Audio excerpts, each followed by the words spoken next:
Stop being an investor. Because when you think like an investor, you think of appreciation, you think of all these different things that are not what you should be doing. What you need to be is an income builder. We want the type of property that everybody either wants to rent or buy. Because if you ever want to sell it, you want to have a property that sells pretty quickly. So you Okay. want a cookie cutter type home that other people are going to be looking for to rent or buy. Your simple 10-year path to financial flexibility. I don't want to oversell it. Maybe not completely financial freedom, but a roadmap to build time leveraged cash flow and long-term wealth. So here's the game plan. Buy one profitable investment property per year. Do that for 10 years. Maybe easier said than done, which is why today we're going to learn how to get it done with a longtime friend and friend of the show. He retired early from the cash flow from his rental properties and now helps other people do the same at masterpassiveincome.com. Dustin Heiner, welcome back to the Side What's Hustle up, Show. Nick? Hey, man, thank you so much for having me on again. I absolutely love your show, and I've done side hustles my entire life. Thank you so much for having me on. You bet. You are a practitioner as well as a preacher, so we'll get into that. But paint the picture for us here. This 10-year plan. If you do this right, you've got this $1 million portfolio at the end of those 10 years, and hopefully have some positive cash flow from that too. But lay the groundwork for us here. So I started investing back in 2006, bought my first property. It made me money in cash flow every single month. I said, great, I got to get 10 of those. So if I'm making $300 a month on with one property, then that's $3,000 a month with 10 properties. That's great. Just like if you find a good side hustle, you just replicate that same thing over and over again. So fast forward now to where we're at now, I have over 30 properties that are making me money. I still own the ones that I bought back in 2006. The first property is always the hardest because you got to prove it to yourself that it works. You got to get the Yeah. money. You have to build the business, all that sort of stuff. I've coached, I don't know, maybe over 1,000 students now how to invest in real estate. And like clockwork, they get their first property, and we can go into the entire business building process to where it can scale, where you can get to 10 properties in 10 years. And I think, honestly, even faster because you do all the work on the front end, just like building a side hustle. The second property comes so much faster because all that work is paying off in the future. So, my daughter, she's 16 years old, just bought her first property 3 months ago. It's making $300 a month. And this is the plan that I have for her. Buy one property, get that passive income coming in every single month, $300. Do not spend it. Like, do not go out and buy this or buy that or, whatever. Use that. That's maybe the discipline part of this. Like, oh, I got some of this cash flow, and I'm gonna parlay that into the next thing. Absolutely. And so every year we focus on buying at least one more property. And then over 10 years, if you do that, 10 years, you have 10 properties, and hopefully each one are make you $300, $400, $500 a month or more in passive income. Yeah, let's look at it through the lens of your daughter, maybe her 10-year plan here. So first of all, where like we see all these charts where housing affordability is at an all-time low, or it's unaffordable, interest rates are high. Like, where are you finding cash flow? Like, it doesn't seem. I'll give you the example. Like, I mean, in our neighborhood, it would cost you half as much to rent as it would to buy with 20% down right now, and so it just doesn't pencil. So where should we even begin shopping? If you were to get outside of like the West and East Coast, because the coastlines definitely the prices are much, much higher. Where my Okay. daughter found her first property was in Ohio. In Ohio. So Maslin, Ohio is the city that she bought her first property in. And completely honest, I have my own properties there too. So I obviously coached lots of people and coached my daughter through this entire Yeah, yeah. process. She went through my entire course, just like all my other students, learned everything.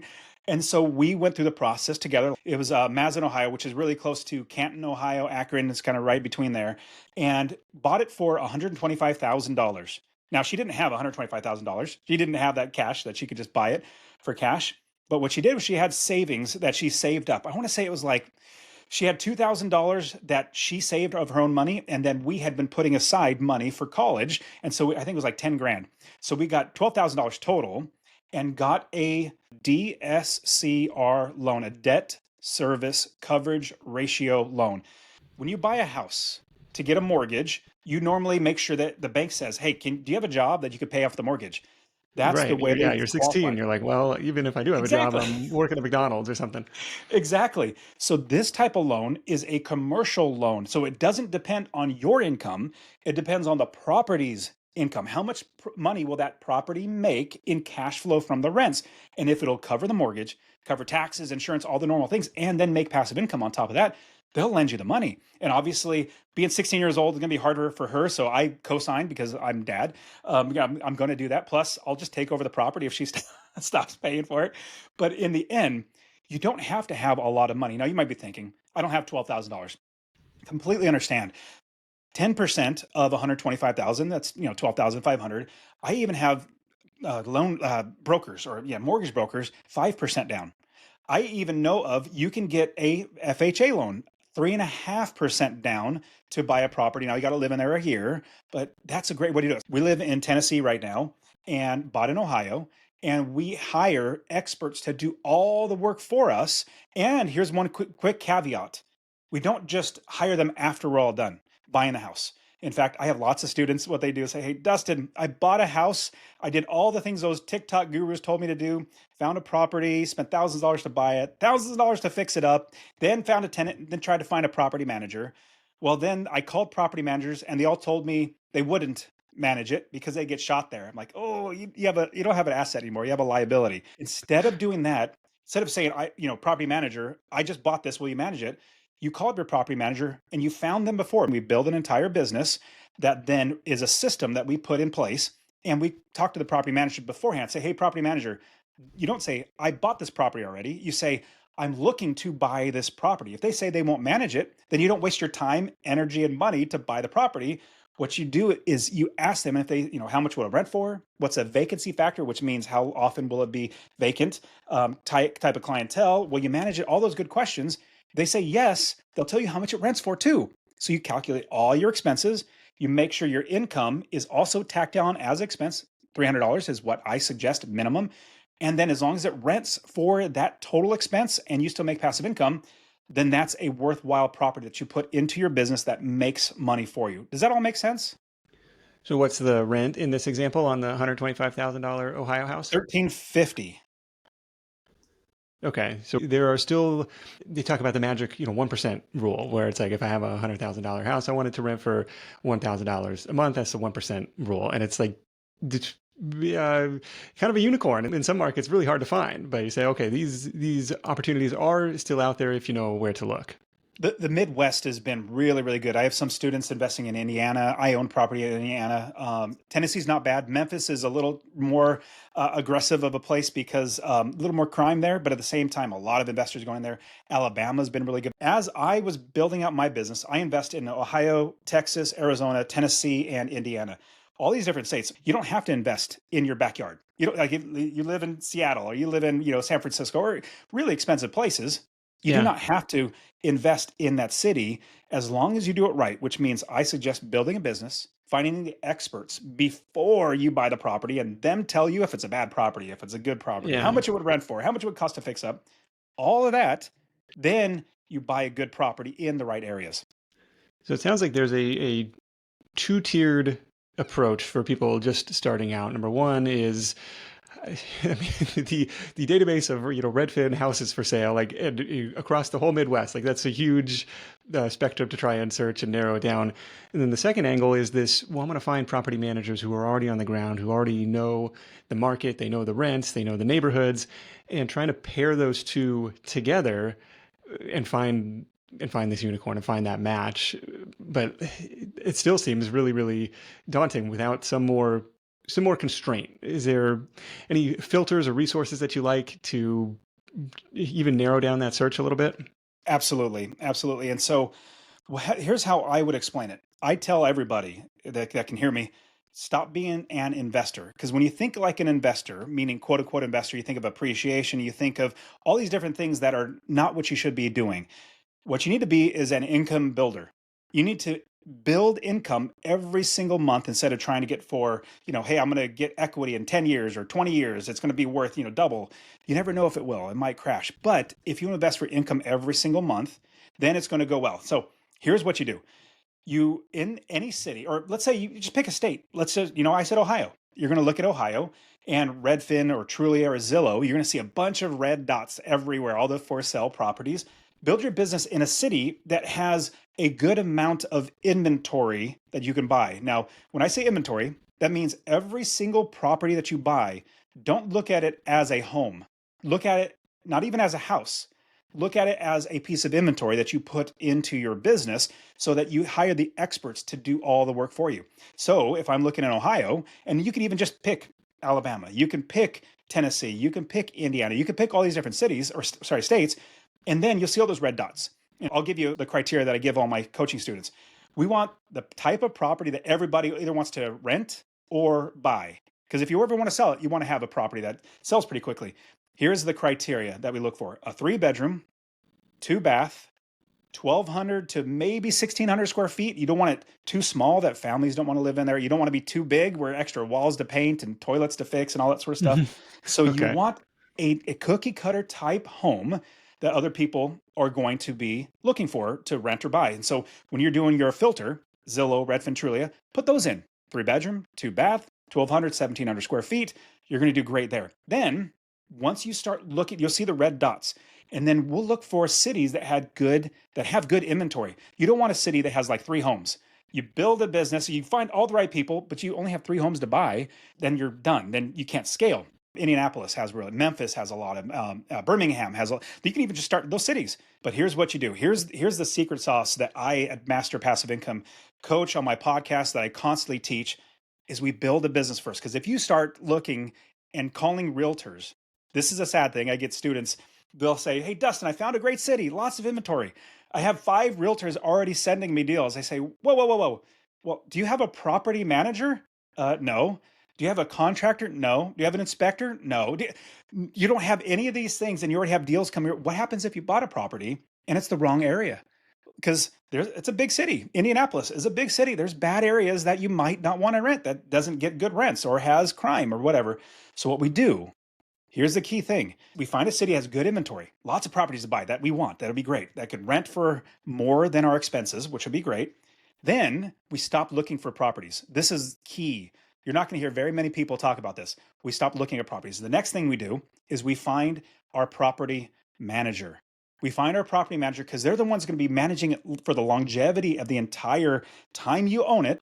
Yeah, this is interesting. I've got Redfin open outside of Canton, Ohio, and there are some properties in the call it $85,000 to $130,000 range that actually look decent from the outside, and under that, like you've got some. If you want to take on a big rehab project, there's some even less, like sub $50,000, which is really kind of unheard of from West Coast real estate, jaded Nick.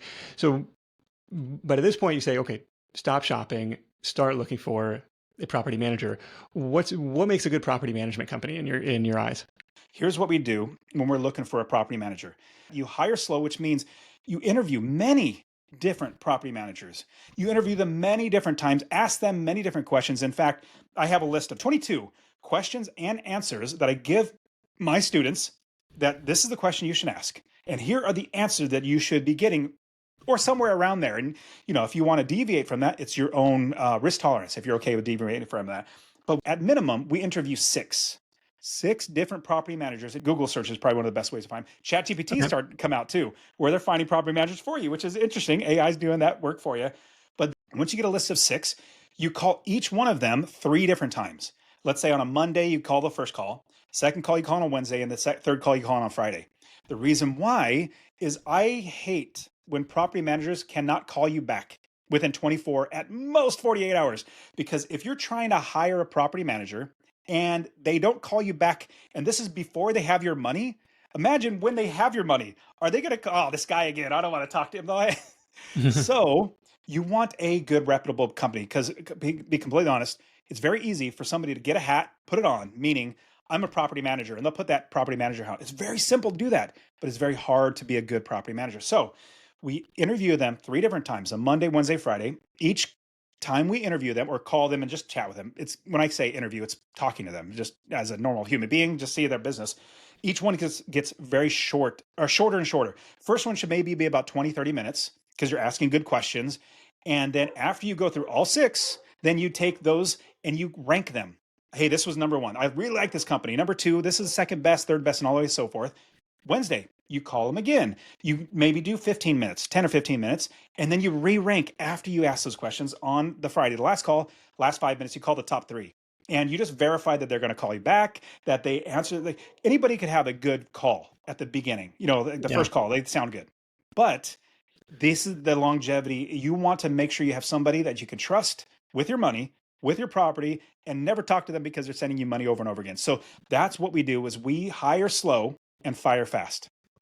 Okay. So you find your winner based on who has impressed you in these interviews, and then you start floating property. I'm looking at this place, at this address.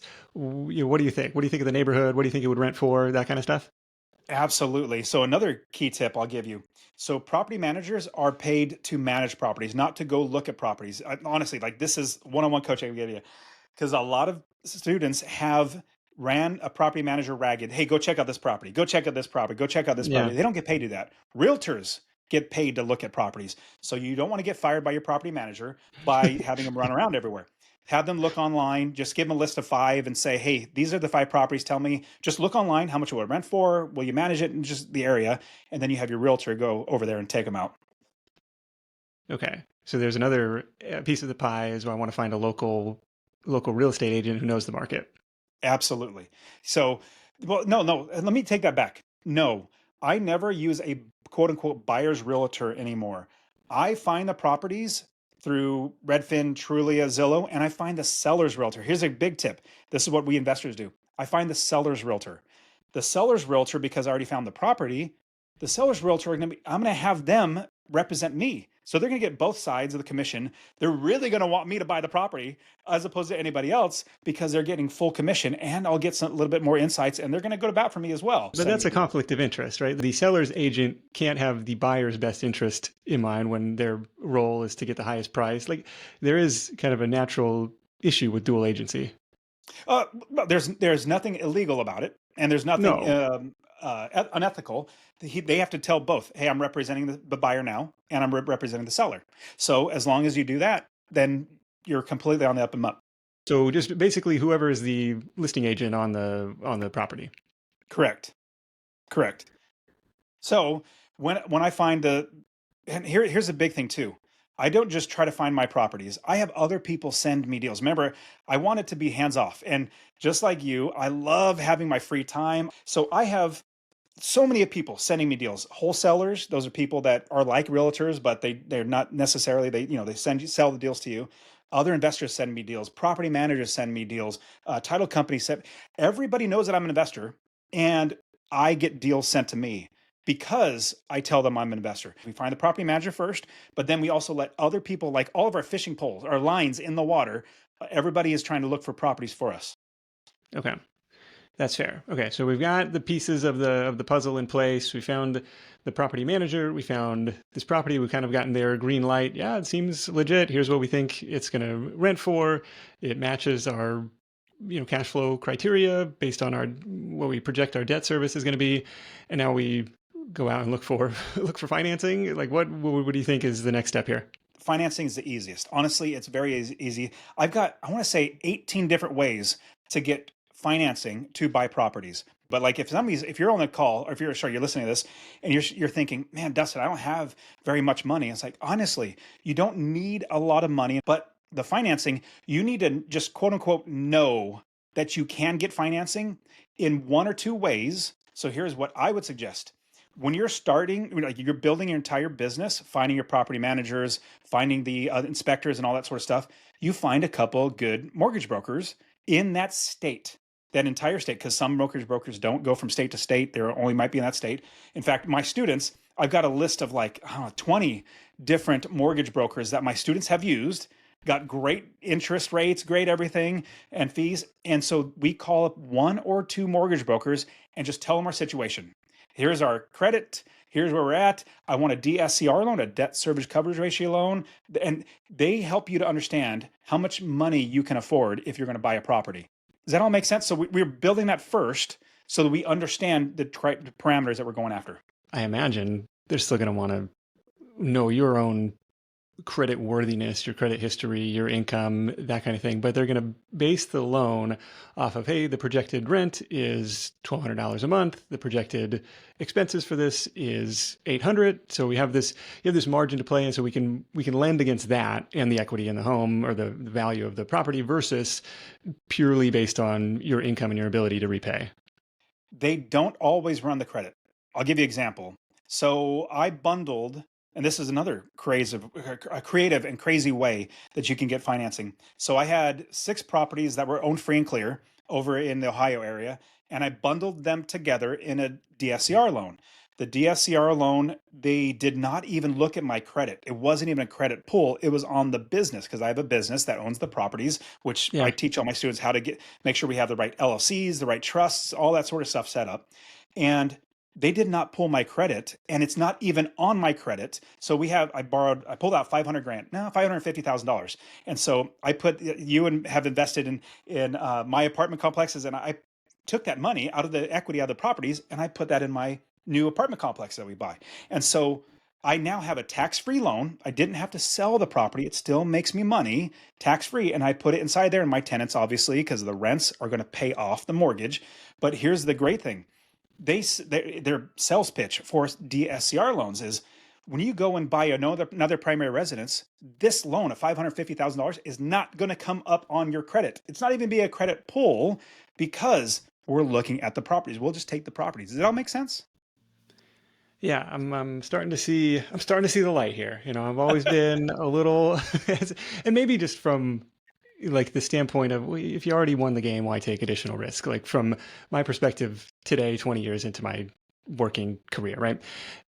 But if I'm early on in my career, I see this as an accelerated path, and it's a unique one because um, yeah, I see 3 paths, right? I see the traditional investment path. Hey, just go buy the S&P index and be happy with your 8% and lather, rinse, repeat for 20 years, assuming a decent personal level of personal profitability, you're going to be good to go. But it's still 20 years, right? Here's an accelerated path. And then path 3 is the entrepreneurial path. Go invest in yourself, go build a business, go do something where maybe it's higher risk, higher reward, but you can accelerate that maybe even a little bit further. But I did want to touch on the turnkey option. So these are properties that have been theoretically pre-vetted, pre-rehabbed, pre-leased in a lot of cases. Hey, we've already got tenants in place here. We just need an investor, usually an out-of-state investor, to come in, and we've got property management in place. Like, what's your take on these? Are there any that you like, or what's going on here? So if you remember our time that I was on your podcast, we talked about turnkey, and there were 2 major downfalls with turnkey. But I'm gonna help you understand a bigger perspective because this last year I bought 2 turnkey properties. In fact, my daughter, the property she bought was a turnkey property. So let me get into it. So number Okay. one, if you listening don't know what a turnkey company is, they buy the house, then they fix it up, and they make it really, really nice, and they hopefully get a tenant in there, get it renting, and then they sell it to you. Now, the downside is they capture that equity. So the house that my daughter bought, they bought it for like 60 grand. Man, put 30 grand into it. So it's $90,000 total. She paid 125. So, she paid them basically what, $35,000 on Yeah, top they're of that. making a nice margin on it right away. Totally. And then they also manage the property. So they're making money on the back end. So that's the whole picture of what turnkey is. Now, a couple downsides are number one, are you going to be getting a good property management company in the end? Are you going to be getting good tenants? Or are they just trying to pump these out and make money? So that's number one. So vetting a turnkey company is very hard. There's been a lot of problems. And if you go to, other websites and you see, forums and stuff, you'll see people saying, oh my goodness, like this turnkey company was horrible. I lost this much money. So that's number one, vetting. But number two, they capture that equity. Like you said, if they bought it for 60 grand and then fixed it up for 20, $30,000, they're out $90,000. And then it's resold for 130. They captured equity. They forced the appreciation up. Those are the other 2 things. Force Hmm. appreciation up, put money into it and make it worth double what you put into it. So those are the 3 major. So you miss out on equity capture, you miss out on forced appreciation, and you also don't know exactly with a good company. But before I get to like my ideas of why I've changed a little bit and why I actually bought one, do you have any questions on those? Any specific ones you think listeners should should put on their short list? Oh, of companies to use? Yeah. Got it. I'll give you those in just a minute. Let me flesh out the reasoning why you Okay. should at least consider it, especially if you have a little bit extra money, especially if you're in a DSCR loan, you know, at 10%, if you have $12,000, you can buy one of these homes and it should hopefully be cash flowing 250, 300, 350, something like that. So the reason why I also like turnkey is because good turnkey companies, what they do is they go through the entire house. They gut the entire house. They rip off the roof. They put a new furnace in there. Now, this is obviously if it's needed, but these lower priced homes, they're like 80 years old. And yes, they're they're going to need even electrical. So they rip everything out. And Nick, I know you've looked into this. So there's an expense line item that you have to account for, and also give you a quick resource. If you go to incomebuilder.io, you can get a free account and you can analyze properties and it'll do this for you.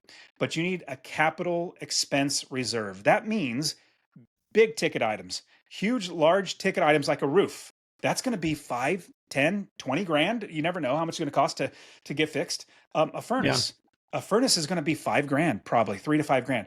This is already all going to be repaired if you have a good company. And Nick, I think you know we've known each other long enough. You should be buying properties.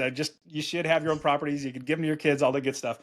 But you don't have to worry about the capital reserve. So for 5 years, my daughter's property, we would normally budget, let's say out of $1,300, we probably budget $50 to $100 every single month, set it aside to take care of, hey, if the roof goes bad or the furnace goes out.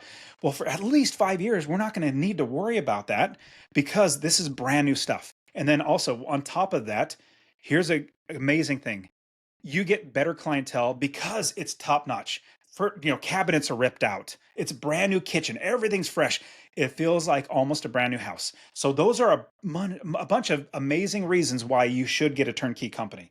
Now, I will say though, even though I'm giving you all these reasons why to do it, I bought a home for $68,000, just like a turnkey company would. I got my contractors 20 grand to get that place tip top shape. Got it tip top. I mean, out what, close to $90,000. It's worth 130. I'm renting it for 1250 or 1300. So you can do it yourself as long as you're in the game. So the company that I'm going to give you, if you want to use the turnkey, and Nick, I definitely think you should give him a call and at least talk to him, is Akron Turnkey. Just easy enough. Write in Akron Turnkey and tell them you came from me, Dustin, at Master Passive Income, and they'll give you a couple thousand. I think maybe I want to say it was even like $1,500 or $2,000 off of Okay. it because you're cutting out the middleman, just going right to them. But this is a good company that my students are buying from, and I bought three homes from them. Okay. Let me try and push back a little bit because I do see the light. I've obviously have known lots of people who have gained financial independence through real estate, through the FinCon community, through bigger pockets. Like it's definitely a thing. But here, if I'm at $250 a month in positive cash flow, I've got 3,000 a year, call it, and maybe I spent 10 grand down to get this property. Maybe it was more, maybe it was less. Okay, so it pencils out 30% cash on cash. Like that's really strong. But at the same time, you just mentioned roofs, furnaces, like that $3,000, like doesn't seem like a lot of breathing room for some of these capital expenses that are going to come up. Like these properties don't magically maintain themselves over time. There's going to be other stuff that comes up here, and there's going to be vacancies. There's going to be problems.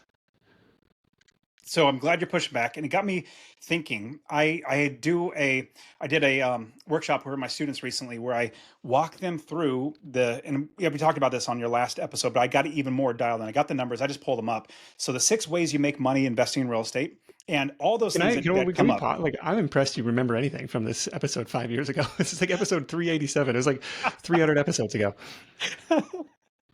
uh, I don't know why. I just remember talking to you about it. I remember you having good questions, and I was like, oh, let me. So the 6 ways that you make money when you invest in real estate, and I'll jump right into the first one. The best one is cash flow. Now you said, okay, you know, $250 a month. Yeah, I mean that's a lot of money putting. So if you put 1,250 down, you know, 12,500 down to Now I buy can this see, since we're house. talking about the 10-year plan, if I've got 10 of these and now it's $30,000 to $50,000 a month because of, rent appreciation and everything, like all of a sudden, or sorry, 30 to $50,000 a year. Like, and I have some level of diversification where I can weather a vacancy. I can weather some expense over there. So if you have this long-term view of it and think of it as a portfolio business, then absolutely. But it's like it's a little bit harder to stomach when it's just one or two properties. I'm 100% with you, and that's why you got to scale and grow. So the 6 ways you make money investing in real estate, and this is I'm going to give you easy, simple numbers. If you buy a house that's worth $150,000 and you buy it right now, $150,000, and let's say it's cash flowing you three, four, $500 a month, whatever it might be. You buy it cheaper, like the house that I bought for 68,000, fixed it up for 20,000, and then now it's worth 130,000. Well, I'm making $550 a month in passive income. So if you bought one property, the cash flow over a 30-year time, a 30-year period. Now, I know, remember we talked about 10 years. We can just, figure this out afterwards. Okay. But let me walk you through this. Over 30 years, that $150,000 property, and that you put $15,000 down, 10% down payment, cash flow over 30 years, that's if rent does not go up, which it does, but just over 30 years, that's $180,000. And we're also accounting for the things you all talked about, like repairs, furnaces going. That's already accounted for in our expenses. That's not dipping into our income of $180,000. So that's number one, cash flow. Next one, if you buy it yourself and you don't use a turnkey company, I captured, was it $60,000 in equity when I bought the property? Well, that's $60,000 forced appreciation. I put 20 grand into it, and that made it worth, I think, another $30,000 more. And then so that makes value go up. Market appreciation, and I kid you not, I had to double check this because it sounds weird, but it's true. Every 15 years, your property doubles in value. So in 15 years, it's going to be 150,000 to 300,000, and then after that it doubles again. It'll be 600,000 after that 15 years after that. So 30 years you're going to have a lot more money. The mortgage buy down. Here's the great thing. Your tenants are paying for the taxes, insurance, your mortgage, everything. So even your principal and interest, they're paying for that. So the mortgage is going down, they're paying, and the interest is going down on top of that. And then the tax advantages, I pay almost no money in tax advantages. And in the end, $15,000 of your money right now for just one property without even accounting for rent increases, you're over $650,000 that you're going to pocket in this one transaction. And again, all those expenses are accounted for from repairs and all that sort of stuff. That's just one property. And then we scale it and we do it over and over again. So push back. Where am I missing here? No, this is good. You paint this good picture, but the road to real estate wealth is paved with burnt out landlords, people who have had, their tenants changing the oil of their motorcycle on the carpet in the living room, stuff.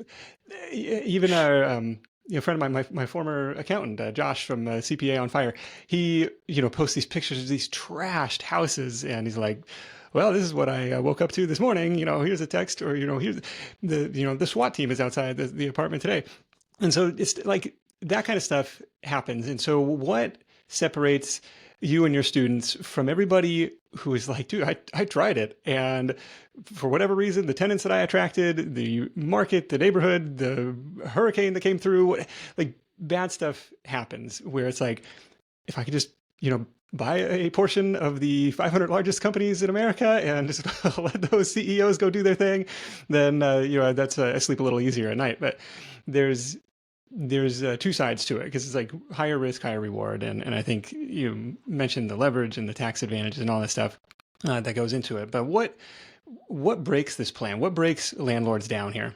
Awesome. No, that's an amazing question. And I'll even say, even like your S&P idea, that's great, but you have to have a lot of capital in order to live on it. What I'm saying is with 10 properties, you can live on that income and you get equity growth on top of that. But here's what breaks landlords is they buy their first property and they start pulling their hair out because they're not doing it right. They're not hiring the right people or getting the right people to run the business. They're finding wrong tenants that are not going to take care of their property. They might even bought in a place that nobody's going to manage. So that's number one.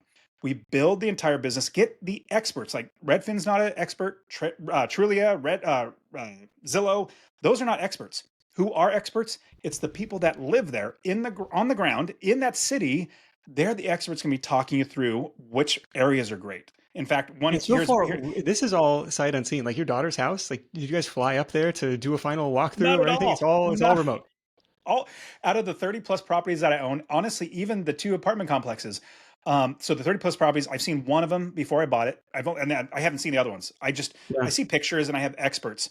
The other apartment complexes, I have experts. Now I did walk through one of them because I live in the city, so I walked through it. Hmm. Saw, hey, this is a great offer or a great property. But for single family homes, especially now, in fact, I've coached thousands of students. I want to say I know of maybe a dozen students that have flown to the city in order to look at the properties, because here's what we do. Just like you build any business, any side hustle, you get the experts doing the work for you. And here's the key thing.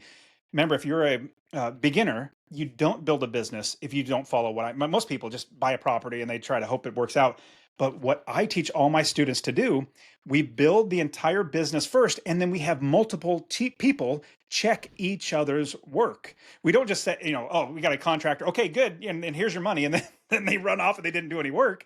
No, we have multiple people analyze everything that's going on touching that property. They send you pictures, they give you explanations. I double check what they say with other people, even my property manager. I have, let's say, a realtor. Hey, realtor, can you go by and check this out? I'll pay him, $50 or whatever, or an inspector. So we always have everybody check. So the first one, if you're starting, the roadblock or the problems will come and you'll pull your hair out and you'll give up if you don't build a business first. Now, here's the next step. Here's where the next roadblock comes. It's when somebody goes from a beginner and they get 3 or 4 properties and they have not built the business like I've told them to, and they have, let's say, 4 or 5, maybe even 8 properties, and they really don't have time. Maybe they might find the right, properties. Maybe they might be making some money, but they're a mom and pop. They're running the business themselves. They're finding the tenants. They're collecting the rents. They're managing the repairs. They're doing all this on top of having a family, on top of having a job, maybe even a Hmm. great side hustle. And so they're running ragged because they don't have the time. That's the next roadblock. But how do you get past that? We have to learn how to scale. And that is by, when you do it right the first time, by building the business, getting the right people, then we implement the right systems, procedures, and processes in place that are going to make sure that we can scale because we're not taking our time to run the business. This is good. So it sounds like maybe the biggest mistake that people make is just not having the right team members or the right experts in place, the boots on the ground to help you out when things go wrong, or to prevent things 100%. from going wrong in the first place. Well, and to make sure that you don't get bad tenants too, here's just a key piece of the process. Well, I just said that word: systems, procedures, and processes. We have to have those in any business. Your side hustle business, you have that as well. Same thing with a real estate investor. We need to stop being an investor, become an income builder, which means we're making money every single month, and have that business run itself. And so we find good tenants. I hate it when my rent's late. I hate that. So I don't treat anybody differently. I treat everybody the exact same. This is a process that you put in place in your business. Rent's due on the first, late after the third. On the fourth, we put a 3-day notice on their door. This is legal. You have to do this. And then after the third day, if they have not, after the 3-day notice, that's like day 6, I think, 6 or 7. If they have not paid the rent, you add on with that 3-day notice, you add on the late fee. But if they have not paid the rent, we start the eviction process. Just as cookie cutter, as straightforward as possible. Number one, that gets them to pay the rent. Number two, it helps them to be on time and regular. Number three, if they're not going to pay the rent, you get them out as fast as possible. And number four, you just stop paying your mortgage. Well, the bank say, hey, you call up your bank. Hey, this is what I've got this before. You call up your bank. Hey, bank, my son got arrested for the second time. I had to use the money for bailout for the mortgage. Would you not start the the foreclosure process because I don't have the money? No, you wouldn't. The bank would say, no, we have to start it. So what we do is we put in systems, procedures, and process, treat it and run it like a business, and just start the eviction process. You're still going to get some outliers. We're going to have problems. But usually all my tenants, they just move out when it's time to move out. I don't have to evict them. I don't have holes in the walls, dog poop everywhere, which is happened to a Yeah. lot of people. So we find the right people and then we treat them well, take care of the property, but we let them know, hey, we're taking everything seriously. Yeah. Get out your crystal ball, and I want to ask if we're in a housing bubble right now. Ooh. Okay. So here is what I'm seeing. The commercial real estate, which is apartment complexes, especially office complexes, that's definitely that's going to come to a head now because a bubble happened. I'll get to residential in just a second, but the commercial, like a large apartment complexes, syndications, which is basically somebody reselling somebody else's deal, just trying to raise money. So, and they don't even invest their own money. It's not even their own deal. They're just trying to take part in the action. Well, what happens with those apartment complexes? Somebody bought it, and then 5 years later they have to sell it. They have to because of financing. Then 5 years later they have to sell it again. 5 years later they have to sell it again. And so they were. This is the bubble. What happened is they were bidding up properties, and now they're stuck. They're not giving money to their investors, and they're not, and they might be taking more money. I don't know. That's why the deals that you and I have been in these apartment complexes, we're getting 60% of the market value because these people are getting hurt and they have to sell. So I think commercial real estate is definitely a bubble because of how it's been bought up. Here's the next bubble when it comes to real estate and residential. So this is my prediction, my crystal ball. Here's where the bubble is: Airbnb, short term properties. In Arizona alone, there is 70,000 short term rental properties in Arizona. 70,000. And keep in mind, these are homes that were long term rentals or primary residences for somebody to live in. Those are now off the market. That's why rents skyrocketed because there were no properties.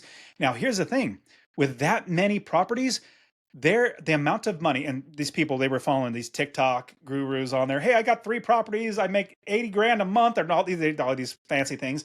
Well, what's happening, because there's everywhere, this is happening everywhere. Airbnb is having trouble, is the prices are coming down on every property that's for rent on Airbnb. They can't get what they hoped they would. So they were, let's say bought a $500,000 home, and it's normally 500. They may paid 550 because they knew, oh, I could rent it on Airbnb. I'll make all this much money. So they way overpaid.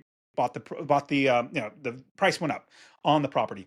Well, as the price went up, they eventually have this huge mortgage that they're going to have to pay, and if they can't rent it, meaning for, let's say, people, the economy goes down. We see the economy slowing down, inflation, everything's hurting people.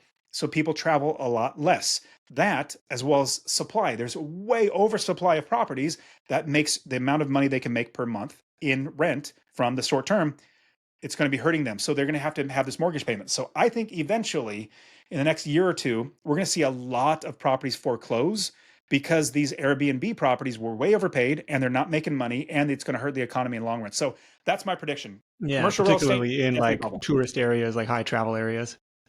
Yes, and I would say well, I'll give you an example. I have a Airbnb in Murfreesboro, Tennessee, which is just south of Nashville. Yeah, And I was gonna ask if you had any short-term rentals. yeah, I have short term and mid term, but predominantly long term. I love boring, old long term that I just make money without even thinking, without worrying about my Yeah. turnover and the properties. But so Nashville, a glut. There's so many in there, and it's terrible. It's hard to break into that market, and so eventually something's gonna happen there. But Murfreesboro is like 40 minutes south of it, and so people still, like, it's a big city, 130,000 people here. People still have weddings. There are still deaths. There are still graduations. There are still reasons to come into town. And so, if you're getting a short-term property in, like, a town that has maybe 10,000 people, that's going to be a little harder. But these outlying cities that people overlooked, you can buy some good properties. Okay. Cool. I appreciate you sharing where the market might be headed and some of these bigger macro forces. Because, of course, at a certain point, yeah, as we've seen in a lot of cities, the municipalities come in and say, hey, we're going to put a stop on this short-term rental game because you're taking up all our housing supply. And that's not great for the people who actually, want to live here long term. But very cool. Dustin, Absolutely. this has been awesome. Really appreciate you kind of sharing this roadmap for year 1, year 2, and beyond, what you can do with some systems and processes and team in place on the real estate side, on the rental property side. What's next for you? You've got masterpassiveincome.com. You got the podcast over there. Want to encourage people to check out Dustin's free real estate investing starter course. We'll link that up in the show notes. And you've got your own conference, probably on year 3 or 4 of RubeCon, Real Estate Wealth Builders Conference, if I'm getting that correct. What's got you excited for the rest of this year? You sure are. You got everything correct, man. Good job. Yeah. So my goal is to help 1 million people to invest in real estate, because I quit my job in 2016. And then as I started coaching people, because they were just asking me, so friends and family members, I started coaching people and then realized how much fun it was, number one, because I enjoyed just talking to people. Hopefully it comes across on my, I get excited talking about this stuff. But then I had plenty of free time, 40 plus hours of my life back. And so what's up next for me is getting even bigger into my own personal real estate investing. Building master passive income, coaching people just took up time. So I had plenty of properties. I didn't really, so I'm going to be buying more properties. When is enough enough? Like, do you Oh, struggle with this too? Like the goalpost keeps moving. You're like, oh, I got 30 doors. Let's get to 50. Like, but why? Like, if you don't need it, why go through it? so great point. So for me, once I got to 30, I think 33 or something like that, I had enough money coming in and it wasn't a drive, like it wasn't a driving factor. But Yeah. here's an amazing thing. I started realizing why, like I should buy more properties, but I didn't really need to. But then I realized, oh my goodness, I got 5 kids. Why don't I help them to buy? Or why don't I buy more so I can either give to them or just help them to buy their properties and go that route. So now it's growing because I have 5 kids to be able to make sure that they have, 10 properties each. That'd be another 50 properties that we're Yeah. all working together to buy. Okay. Yeah, So enough what a enough legacy when to leave behind. Yeah. And yeah, we kind of just touched on it briefly, but kind of recycling the equity where it's like, at a certain point plus appreciation, now I can get a loan against this existing property and put that into the next thing. And at a certain point, there's a flywheel that starts to spin. And I get the sense that it's kind of, you get a kick out of it. It's a fun game for you, and this whole legacy factor too. absolutely. It's so much fun. But one other quick thing I want to share with you. I don't think I told you about it. So, and I just mentioned it earlier, incomebuilder.io. Incomebuilder.io is my new software that I'm creating. That is right now it's free. So for right now, for limited time, you can get in there for free. And I'm building this out because I realized not that there wasn't any good software, because there are plenty of good software, but This I was like a wanted to deal build. analyzer tool. So it's even more than that. Yeah, that's it. So right now we started with analyzing deals because that's the number one thing that is easy to jump into and it helps people to make sure they're getting wins. And so it's green light deal analyzer is basically what it's called, where you have, if it fits this criteria, you're going to have a green light. If it doesn't, you're going to have a red light. We're going to have AI to kind of walk you through how to actually make sure you're getting all green lights. But that's number one. But you're just analyzing. That's just the tip of the iceberg. All of my students, I coach them how to find properties, how to analyze properties, how to finance properties, how to get insurance for properties, how to manage the properties, how to do accounting for your properties. And I thought, I want a software that walks a property, not the person, but the property. So if you're a user, you create a property, you find a property through my software, you analyze it, but it's a portfolio. I'm trying to gamify it too, where it's like, you don't need to go for me for coaching. You just follow the steps. Like, what's the next step? Here's the next step. Because again, like I said, I created a system, a business that I created over and over again. So we're going to have it to where you even collecting rents, you're managing your portfolio in this app. And my goal is to help people become an income builder. Yeah, yeah, yeah. You get that flywheel spinning for sure.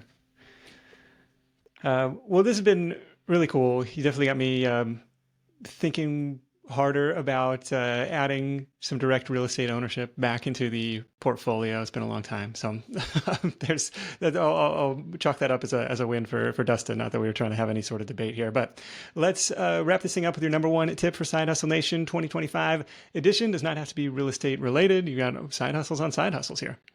The number one tip I would give everybody is to honestly, it's never give up. If you give up, then you fail twice. Like, let's say you buy a house and you do it wrong, or you start a side hustle and you do it wrong, and you fail once, which means it didn't work. Well, you failed twice. You ultimately fail if you give up. You didn't learn from it. You didn't get better. My suggestion is definitely figure out, like, use the failure as a way to learn so that you can grow and not fail a second time, but never give up. Very good. Never give up. Learn what works. If somebody else is doing it, hey, why them? Why not me? I love that kind of mentality. Like, if they figured it out, I can figure it out. We'll link up all of Dustin's resources in the show notes for this episode. All you got to do is click the show notes link in the episode description, and it'll get you right over there. A couple takeaways from me before we wrap. Obviously, this long-term mentality. The more properties you can stack, the more systems you have in place, the better off you're going to be. You're going to be able to weather some capital expenses that might come up or some problem tenants that might come up. I was kind of reminded of the Warren Buffett line when you're talking about captured equity. Kind of like you make your money when you buy, not when you sell. It's like, trying to buy right, not trying to buy at inflated prices. And then building the team, putting the team and the systems in place so that you can really be the income builder. You can really be the owner investor rather than the person who's getting calls from tenants at 3 a.m. Hey, the toilet's leaking, stuff like that. But Dustin, big thanks for coming by, sharing your insight once again. Thanks to our sponsors for helping make this content free for everyone. SideHustleNation.com/deals is where to go to find all the latest offers from our sponsors in one place. Thank you for supporting the advertisers that support the show. That is it for me. Thank you so much for tuning in. If you're finding value in the show, the greatest compliment is to share it with a friend. So fire off that text message and help spread the word that way. Until next time, let's go out there and make something happen. And I'll catch you in the next edition of The Side Hustle Show. Hustle on.